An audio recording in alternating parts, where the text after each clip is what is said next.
The DeLorean hit 88 miles per hour. The flux capacitor sparked to life.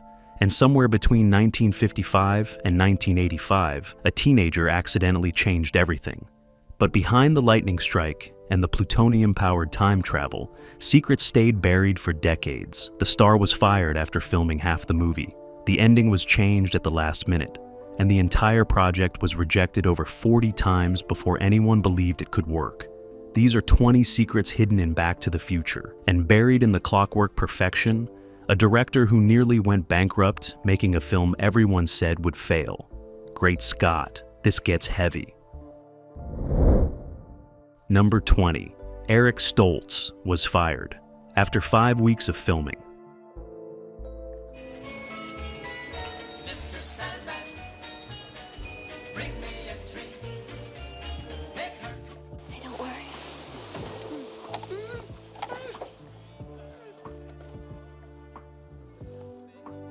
When Back to the Future began production in November 1984, Eric Stoltz was Marty McFly. He had been cast after Michael J. Fox proved unavailable due to his Family Ties commitment, and Stoltz seemed perfect for the role. He was a serious dramatic actor from the actor studio tradition, known for intense method performances. Director Robert Zemeckis and producer Bob Gale convinced themselves that Stoltz's dramatic approach would give the film unexpected depth and emotional weight. But within days of filming, something felt wrong. Stoltz played Marty as an intense, brooding teenager, bringing dramatic heaviness to scenes written for comedic lightness. He didn't find the humor in the material, instead treating every moment with method actor seriousness that clashed fundamentally with the film's tone. Where the script needed charm and quick wit, Stoltz delivered intensity and introspection. His performance was good on its own terms, but completely wrong for Back to the Future. Zemeckis and Gale agonized for weeks, hoping Stoltz would find the right tone, or that editing could fix the tonal mismatch. They shot approximately 45 minutes of usable footage, nearly half the finished film's runtime, investing millions of dollars in scenes that weren't working. Finally, after 5 weeks, they made the devastating decision. They had to fire Stoltz and start over with a different actor, despite the enormous financial and scheduling catastrophe that decision would create. Stoltz was let go with professionalism and respect. He was paid fully for his work, and the production scrambled to convince Michael J. Fox to reconsider. Footage of Stoltz's performance was locked away, rarely shown publicly, becoming one of cinema's most famous what-if scenarios. Number 19. Michael J. Fox was filming 2 projects simultaneously.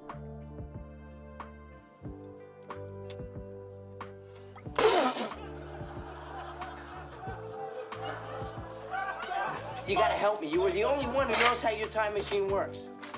Time machine? I haven't invented any time machine. When Robert Zemeckis and Bob Gale returned to Michael J. Fox after firing Eric Stoltz, they faced the same problem that had prevented his casting originally. Fox was contractually committed to Family Ties, the hit NBC sitcom that had made him famous. The show's producer, Gary David Goldberg, had refused to release Fox for Back to the Future, initially because losing his star would devastate the series. But Goldberg loved Fox personally and recognized how desperately the actor wanted the film role. Goldberg agreed to an insane compromise. Fox could do both projects simultaneously if he could physically handle the schedule. The arrangement meant Fox would film Family Ties from 10 in the morning until 6 in the evening, then immediately drive to the Back to the Future set and work from 7 at night until 2 or 3 in the morning. After a few hours of sleep, he would wake up and repeat the cycle day after day for months. The schedule was brutal and potentially dangerous. Fox was sleeping approximately 2 hours per night, functioning on adrenaline and youthful energy while performing complex physical stunts and delivering performances for 2 different projects. He lost weight, developed permanent dark circles under his eyes, and operated in a constant fog of exhaustion. Cast and crew worried about his health, but Fox refused to complain or slow down. The dual commitment meant Back to the Future had to shoot entirely at night and on weekends, dramatically increasing production costs and creating logistical nightmares. But Fox delivered brilliant performances for both projects despite exhaustion that would have destroyed most actors. His dedication saved Back to the Future and demonstrated commitment that became legendary in Hollywood. Number 18. The DeLorean was originally a refrigerator. 88 miles per hour. You're gonna see some serious shit. A picture of this. This is what makes time travel possible. The flux capacitor. In Bob Gale and Robert Zemeckis' original script, the time machine wasn't a DeLorean or any vehicle. It was a stationary refrigerator-shaped device that Doc Brown had built in his laboratory. The time traveler would climb inside this refrigerator-like chamber, the flux capacitor would activate, and they would be transported through time while remaining in the same physical location. The concept had logic within the story's science fiction framework, and kept the time travel sequences simple and contained. But when Steven Spielberg came aboard as executive producer and read the script, he immediately flagged the refrigerator design as a serious problem. Spielberg pointed out that children who saw the movie might attempt to recreate the time machine by climbing into real refrigerators and closing the doors. Kids in the 1950s and 60s had died from exactly this kind of play, suffocating in discarded refrigerators before safety regulations required removable doors. Making time travel cool by associating it with refrigerators could inadvertently cause child deaths. Zemeckis and Gale recognized the danger immediately and completely redesigned the time machine concept. They needed something mobile that would allow Marty to travel through space as well as time, creating more dynamic storytelling possibilities. The DeLorean, with its distinctive gull-wing doors and futuristic appearance despite being a commercial failure as an actual car, became the perfect replacement. The stainless steel body looked appropriately science fiction, and the car's struggling reputation made it affordable for the production to acquire and modify. The change from refrigerator to DeLorean transformed Back to the Future's entire visual identity and became one of cinema's most iconic vehicles, all because Spielberg recognized a safety hazard that the writers had overlooked. Number 17. Ronald Reagan loved his cameo and quoted the film. Who's president of the United States in 1985? Ronald Reagan. Ronald Reagan. The actor? Reagan. Ha, Ronald Reagan. The actor? Ha. Then who's vice president? Jerry Lewis? Back to the Future includes a line where Marty tells Doc Brown in 1955 that Ronald Reagan is president in 1985. Doc, finding this absurd, responds that if Reagan is president, who's vice president? Jerry Lewis. The joke played on Reagan's image in the 1950s as a movie actor who seemed unlikely presidential material, creating humor through the absurdity of suggesting an actor could become the most powerful person in the world. The line was written before Reagan became president, when he was California's governor and a political figure, but not yet in the White House. By the time Back to the Future was released in July 1985, Reagan had been president for 4.5 years, making the joke topical and even more effective. The filmmakers worried briefly about whether Reagan or his staff might take offense at being used as a punchline.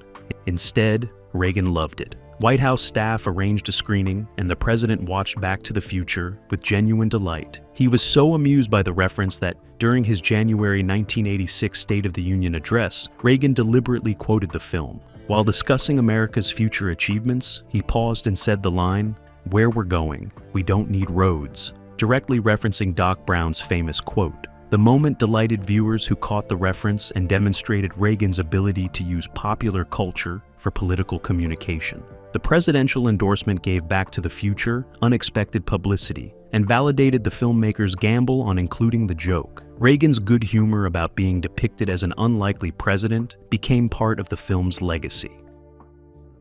Number 16. Crispin Glover never approved his likeness for sequels.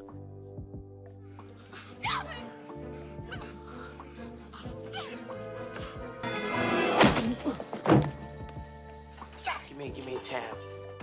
Tab? I can't give you a tab unless you order something. Right, give me a Pepsi free. You want a Pepsi? Crispin Glover played George McFly with distinctive physicality and unusual vocal choices that made the character memorable and strange. When Back to the Future became a massive hit and sequels were greenlit, Glover was offered a contract to return for parts 2 and 3. But Glover had serious objections to the original film's ending, believing it sent a problematic message that success equals material wealth. He refused to return unless his salary matched what he felt the role was worth, demanding a significant increase that producers considered unreasonable. Rather than meeting Glover's demands or writing George McFly out of the sequels entirely, the filmmakers made a controversial decision. They hired a different actor, Jeffrey Weissman, to play George McFly in the sequels while using prosthetic makeup, creative angles, and repurposed footage from the original film to make Weissman look like Glover. They created the illusion that Glover had returned without his participation or permission. When Glover discovered what had been done, he was furious. The filmmakers had used his likeness without consent or compensation, creating a false impression that he had appeared in films he had nothing to do with. Glover sued Universal and the producers, arguing that using an actor's likeness without permission violated his rights and set dangerous precedent for the industry. Glover won his lawsuit in a settlement that changed Hollywood forever. The case established new protections for actors' likenesses and led to contract language specifically addressing digital recreation and the use of an actor's image without their ongoing consent. What seemed like a dispute over one actor's participation in sequels became a landmark case that protected performers' rights for decades. Number 15. Huey Lewis played a teacher who rejected his own song.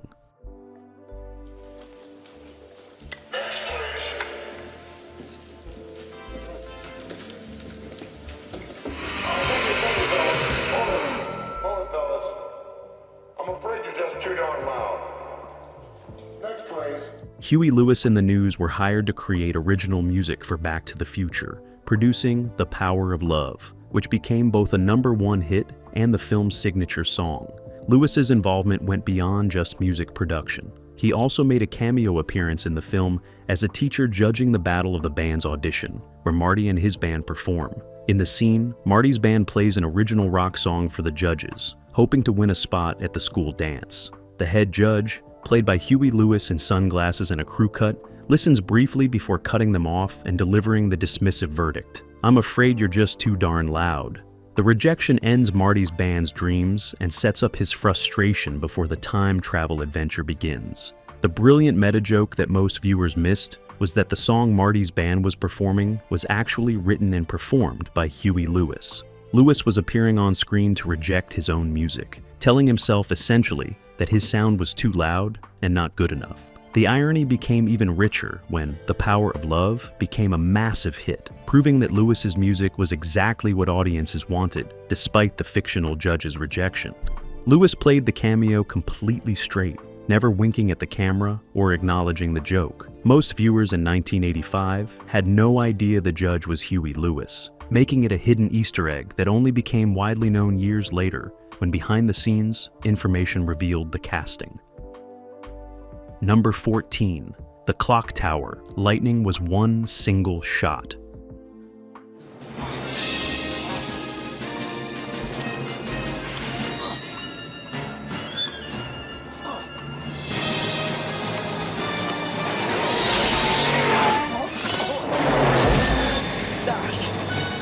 The climactic sequence where lightning strikes the clock tower at precisely 10:04 p.m., sending Marty back to 1985, required elaborate coordination between practical effects, stunt work, and precise timing. The production built a full-scale clock tower facade and rigged it with explosive charges and electrical effects that would create the lightning strike visually. Once those charges were set and detonated, they couldn't be reset quickly or cheaply. The production essentially had one opportunity to capture the moment correctly. Director Robert Zemeckis coordinated multiple camera angles simultaneously, positioning cameras to capture the lightning strike, the DeLorean accelerating toward the wire, and the various reactions from Doc Brown and other characters. Everything had to happen in perfect sequence with no room for error. If the DeLorean missed its mark, if the effects fired incorrectly, if any camera malfunctioned, the entire climax would need to be rewritten because they couldn't afford to rebuild and reshoot. The tension on set was enormous as everyone prepared for the single take. Crew members held their breath as the sequence played out.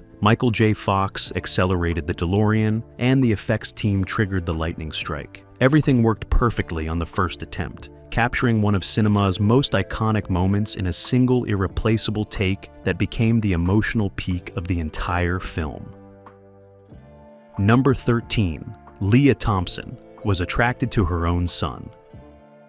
Like how you're supposed to act on a first date? Oh, sort of. Oh, I think I know exactly what you mean.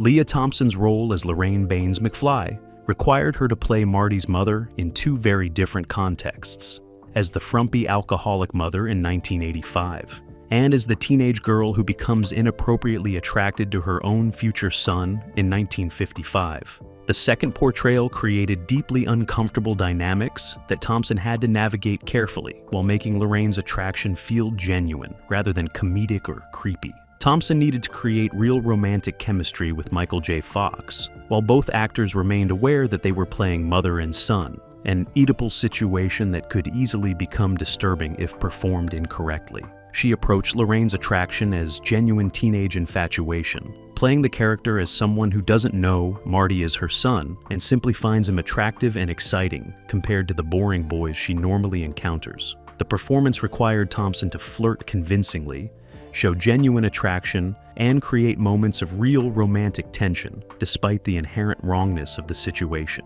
She later admitted the role disturbed her psychologically, that playing romantic scenes with someone who was also her son in other scenes created cognitive dissonance that was difficult to shake.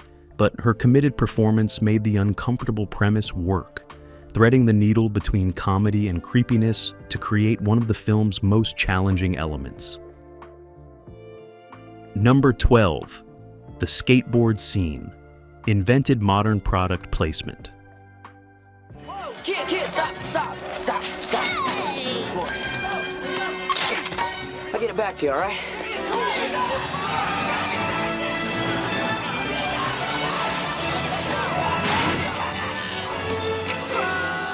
Marty's improvised skateboard chase, where he tears the handlebar off a kid's scooter and uses the board to escape Biff's gang, became one of Back to the Future's most memorable action sequences. The scene showcased Michael J. Fox's actual skateboarding skills, with Fox performing most of the stunts himself while weaving through traffic and grabbing onto vehicles. The sequence looked fresh and exciting because skateboarding wasn't yet ubiquitous in mainstream films. What nobody anticipated was how the scene would revolutionize product placement and skateboard marketing.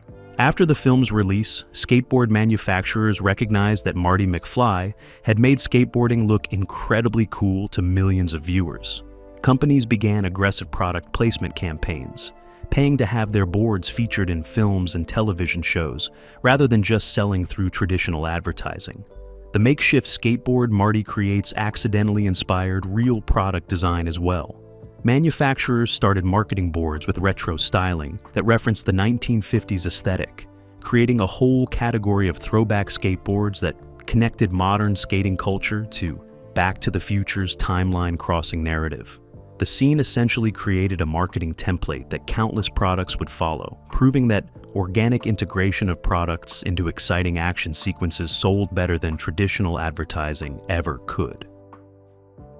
Number 11. Libya terrorists were based on real Cold War fears.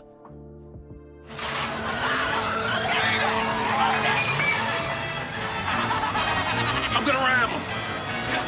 The top of Biff's cane. I mean, old Biff from the future. Correct. It was in the time machine because Biff was in the time machine. The opening act's Libyan terrorists who supplied Doc Brown with stolen plutonium weren't random villains chosen for exotic flavor. They reflected genuine Cold War anxieties that dominated American consciousness in the early 1980s. During this period, Libya under Muammar Gaddafi was considered a major state sponsor of terrorism, with the US government treating Libyan involvement in terrorist activities as a serious ongoing threat.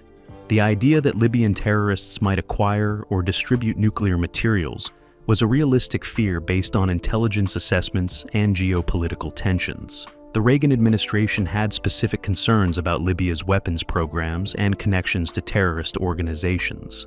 By making Doc Brown's plutonium-source Libyan terrorists, the filmmakers grounded the fantastic time travel premise in contemporary fears that audiences would recognize as plausible. The scene where the terrorists arrive in a VW van and shoot Doc Brown played on these anxieties, showing nuclear materials in the hands of extremists willing to use violence to achieve their goals. The threat felt real because it was based on real geopolitical situations that dominated news coverage throughout the early 80s. Modern audiences sometimes miss this context, viewing the Libyan terrorists as dated or stereotypical. But for 1985 viewers, the premise carried genuine contemporary weight. Number 10. The flux capacitor was sketched on a toilet.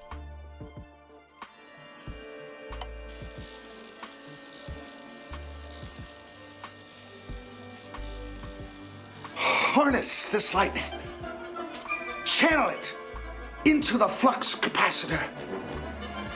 Just Bob Gale faced a crucial storytelling challenge while writing Back to the Future. He needed to create a visual representation of the technology that made time travel possible, something that would look scientific and believable while remaining simple enough for audiences to understand at a glance.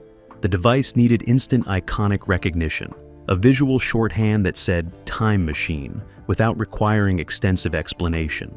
The solution came to Gale while he was sitting on a toilet, a moment of mundane inspiration that created one of cinema's most recognizable fictional devices. He sketched the flux capacitor's distinctive Y-shaped design on whatever paper was available, creating the glowing configuration of tubes and lights that would become inseparable from the DeLorean time machine. The design was deliberately simple, a shape that suggested complex technology without being so complicated that it looked cluttered or confusing. The Y shape had inherent visual appeal, and the glowing effect made it look appropriately powerful and mysterious. When production designer Lawrence Paul built the actual flux capacitor prop based on Gale's toilet sketch, he preserved the essential simplicity while adding details that made it photograph well and look appropriately scientific. The flux capacitor became so iconic that it's now instantly recognizable to multiple generations, a piece of production design sketched in a bathroom that achieved the kind of cultural permanence usually reserved for much more deliberately crafted imagery. Number 9. Christopher Lloyd never blinked as Doc Brown.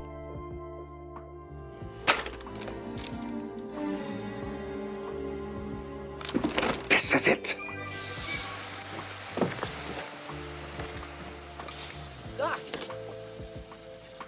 Marty, you made it. Christopher Lloyd made a conscious acting choice that became essential to Doc Brown's manic, otherworldly energy. Throughout Back to the Future, Lloyd deliberately avoided blinking during takes whenever possible, keeping his eyes wide open with an intense, slightly unhinged stare that made Doc seem perpetually caffeinated and disconnected from normal human behavior. The choice wasn't scripted or directed. It emerged from Lloyd's exploration of the character during rehearsals.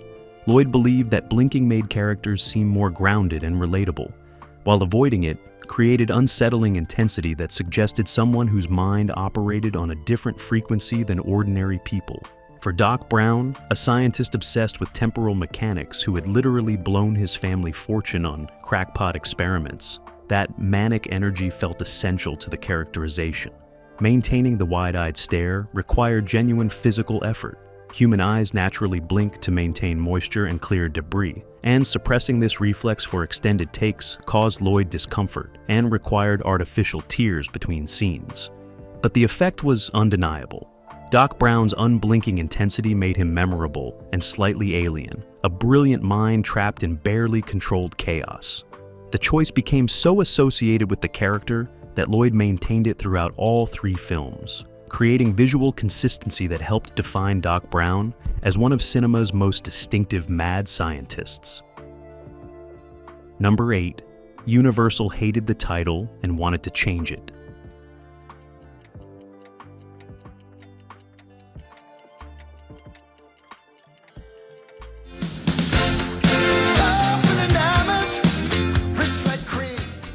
Studio executives at Universal were deeply concerned about Back to the Future's title, believing it was confusing, uncommercial, and would doom the film at the box office. They conducted focus groups and research that supposedly demonstrated audiences didn't understand what the title meant or felt it sounded too much like a science fiction film rather than an accessible comedy. The executives wanted something simpler and more marketable. Their suggested alternative was Spaceman from Pluto, a title so aggressively terrible that it seemed designed to destroy any credibility the film might have. The suggestion horrified Robert Zemeckis and Bob Gale, who recognized that changing to such a juvenile title would make their carefully crafted script seem like cheap kiddie fare, rather than the sophisticated time travel adventure they had written. Steven Spielberg, serving as executive producer, resolved the situation with brilliant passive aggression. He sent a memo to Universal executive Sid Sheinberg, thanking him profusely for the hilarious joke, praising his sense of humor for suggesting something so obviously ridiculous as Spaceman from Pluto. The memo was written as if Spielberg genuinely believed no one could seriously propose such an awful title. Sheinberg, faced with the implication that his serious suggestion was being treated as a joke, quietly dropped the issue rather than admit he had been serious. Back to the Future kept its title, and Spielberg's diplomatic deception saved the film from marketing disaster. I think a man should be strong so he can stand up for himself. But don't worry.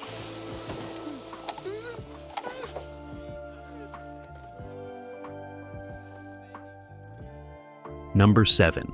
The Oedipal Subplot, almost called the project.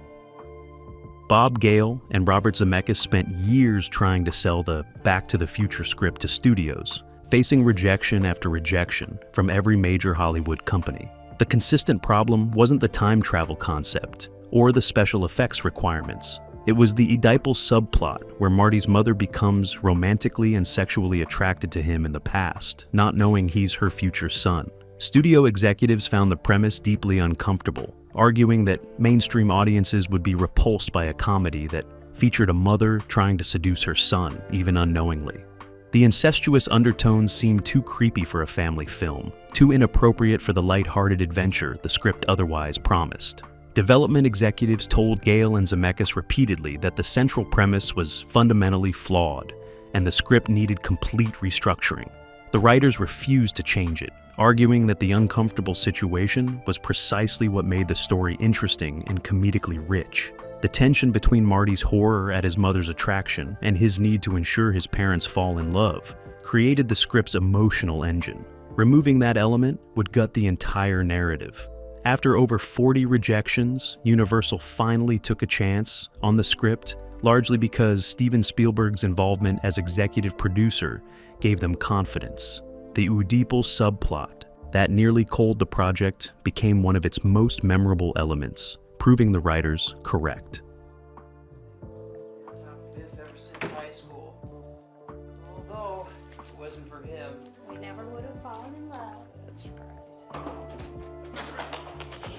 Hey guys, you gotta get back in there and finish the dance. Hey man, look at Marvin's hand. He can't play with his hand like that, and we can't play without him. Number 6.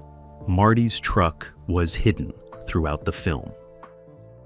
The black Toyota pickup truck that Marty receives at the film's end represents his reward for fixing the timeline and improving his family's circumstances. But careful viewers notice something remarkable. The truck doesn't just appear in the final scene. It's hidden throughout the entire movie, appearing in background shots long before Marty knows anything about it, creating a visual Easter egg that rewards attentive repeat viewing. The truck appears parked in various locations around Hill Valley in the original timeline, visible but unremarked upon in shots where the focus is on other action. Production designer Lawrence Paul deliberately placed the vehicle in background positions throughout filming, creating a subtle visual thread that most viewers would miss on first viewing, but the keen-eyed fans would eventually discover. The hidden truck became an example of Back to the Future's meticulous attention to detail and its creator's love of planting secrets for audiences to discover. It also demonstrated the film's careful visual storytelling, where elements that would become important later were established subtly rather than through obvious exposition. The truck existed in the world all along, waiting for Marty to earn it through his accidental heroism. When fans began noticing the truck's background appearances and sharing the discovery, it added another layer to the film's replay value and demonstrated how richly detailed the production design had been.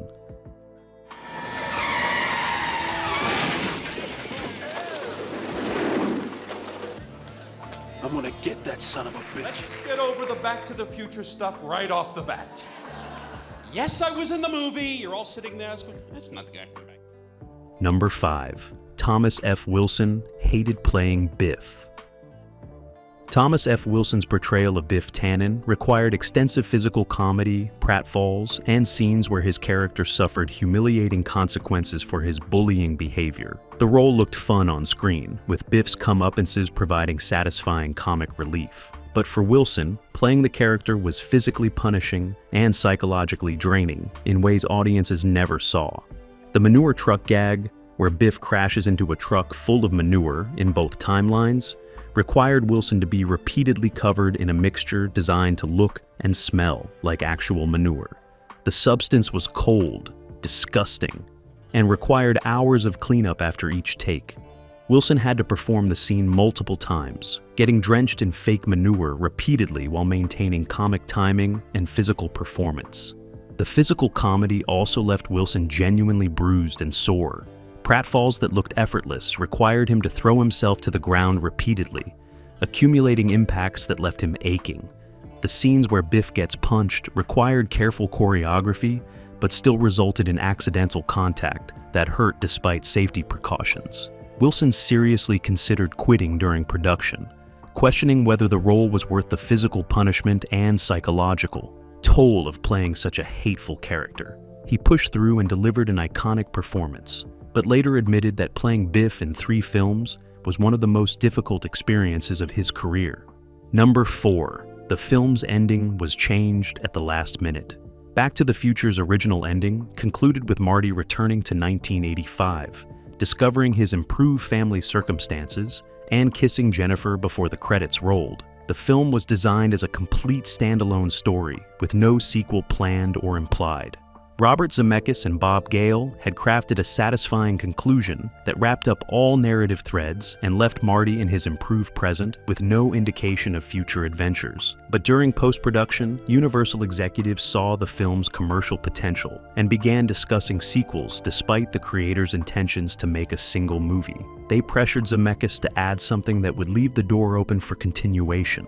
Zemeckis was reluctant, believing the story was complete, but eventually agreed to a compromise that wouldn't compromise the existing ending. The solution was the final scene where Doc Brown returns in the flying DeLorean, tells Marty and Jennifer they need to come back with him to fix something regarding their future kids, and the car lifts off, heading toward the future. The sequence was filmed after principal photography had wrapped, added quickly without significantly expanding the budget. The added ending created unexpected problems for the sequels. Zemeckis had included Jennifer and the flying car without thinking through the storytelling implications. When Part 2 began production, he had to immediately address Jennifer's presence and explain the flying car's mechanics. Decisions made hastily that created narrative complications. Number 3. Bob Gale based the story on his father's yearbook. The entire concept for Back to the Future emerged from a personal moment in Bob Gale's life that had nothing to do with science fiction or time travel. While visiting his parents, Gale discovered his father's high school yearbook from the 1940s, filled with photos of young students including his dad as a teenager. Gale studied the images, seeing his father at an age when they were close to being peers, and had a sudden thought, would I have been friends with my dad in high school? The question fascinated Gale because it forced him to consider his parents as actual people, with personalities and lives separate from their parental roles. He realized he knew almost nothing about who his father had been as a teenager, what he cared about, who his friends were, what dreams he had before marriage and children. The yearbook preserved a version of his father that had effectively disappeared, replaced by the dad he knew.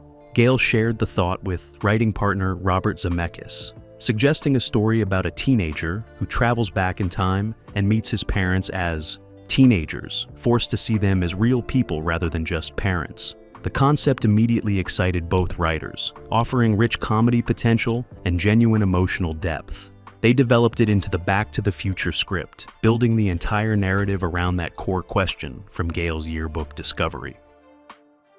Number 2. The film was rejected over 40 times. Bob Gale and Robert Zemeckis wrote the Back to the Future script in 1981 and immediately began shopping it to studios, confident they had created something special that would generate competitive bidding. Instead, they faced rejection after rejection. Every major studio passed on the project, often multiple times as the writers refined the script and resubmitted it, hoping changed circumstances might alter executives' opinions. Disney rejected it for being too inappropriate with the mother-son attraction. Other studios called it too expensive for an unproven concept. Some executives simply didn't understand the appeal, failing to see how time travel comedy could work commercially. The rejections accumulated past 20, then 30, then 40 as years passed, and the script remained unproduced. Gale and Zemeckis grew increasingly desperate and frustrated, watching inferior projects get greenlit while their carefully crafted script gathered dust. They revised repeatedly, pitched tirelessly, and faced constant rejection that made them question whether the script would ever be made. The breaking point came when Columbia Pictures, which had rejected the script multiple times previously, passed again with particularly harsh feedback. Finally, after Zemeckis directed Romancing the Stone to commercial success in 1984, his improved industry standing gave him leverage. Steven Spielberg agreed to executive produce, and Universal finally greenlit the project after years of rejections. The film that nobody wanted became one of cinema's most beloved classics. Number 1. The production nearly bankrupted Robert Zemeckis. When Eric Stoltz was fired after 5 weeks of filming, the production faced financial catastrophe. Millions of dollars had been spent shooting nearly half the film with the wrong actor, footage that was now worthless. The production needed to restart from the beginning with Michael J. Fox, essentially making the same movie twice, but Universal refused to significantly increase the budget to cover the restart costs. Robert Zemeckis was contractually obligated to deliver the film within the existing budget parameters, despite the Stoltz disaster eating enormous resources. The studio made clear they would provide minimal additional funding, leaving Zemeckis to figure out how to complete production with insufficient money.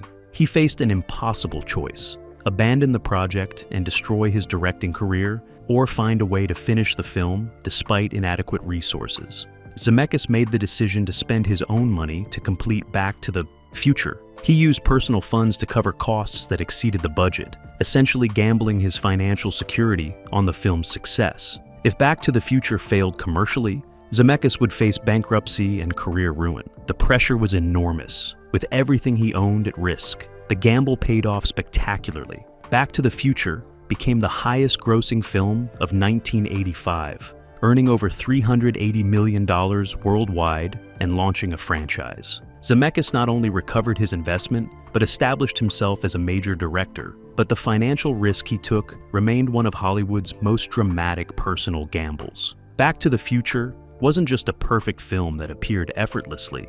It was rejected 40 times, reshot with a different star, and nearly bankrupted its director.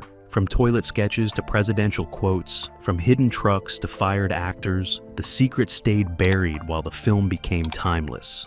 Because sometimes the greatest movies are the ones that almost never happened at all.